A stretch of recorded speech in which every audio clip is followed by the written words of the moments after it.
700 катнашучы, 19 мөгаллим, 90 лекция. Бүген Казанда Нәүрүз халыкара театраль белем бирү форумы тәмамланды. Быел беренче мәртәбә онлайн үтә. Катнашучылар башта мондый форматтан курыкса да, борчулары юкка булган. Ни өчен? Җавапны Чулпан Касыймов белә. Пәрдә урынына зур экран. Нәүрүз театраль белем бирү фестивале быел онлайн үтсә дә 700-дан артык катнашучыны җыя. Бу фестиваль тарихында иң зур санды оештыручылар. Бүген форум ябылу конференциясында барысы да үз фикерләре белән уртаклаша. Посмотрел с изумлением. Россиянең театр тәнкыйтьчесе Глеб Ситковский быелгы форумнан уңай тәэсирләр ала. Онлайн дәресләрдә катнашучылар санының күп булуы сөендерә аны. Кайбер мөгаллимнәр лекцияләрне бик кызыклы алып барды ди.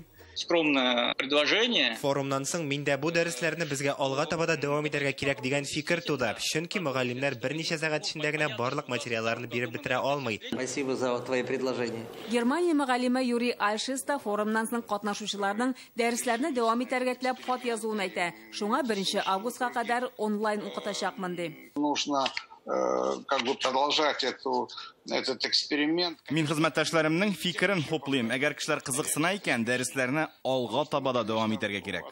Актерлык сталыгы, режиссерлык сәнгате, Курчак театрында режиссерлык, менеджмент барлыгы 9 секция эшли. Остазлар Германия, Колумбия, Польша һәм Россиянең әйдәп баручы театр сәнгате белгечләре. Бию дәресләре. Мин битне күз алдына да китерә алмыйм. Ничек инде аны биюне, мәсәлән, онлайн аша өйрәтеп була. Ләкин менә мин бит күзәтеп җирдем, театр буш булса да, монда тормыш кайнады. Театр фестивале булгач, аны спектакльсез күз алдына китереп булмый.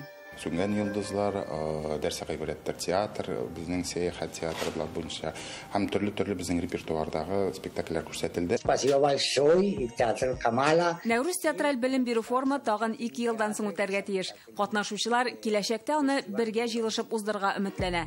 Чулпан Касыймова, Вадим Ларионов, Яңа Гасыр каналы.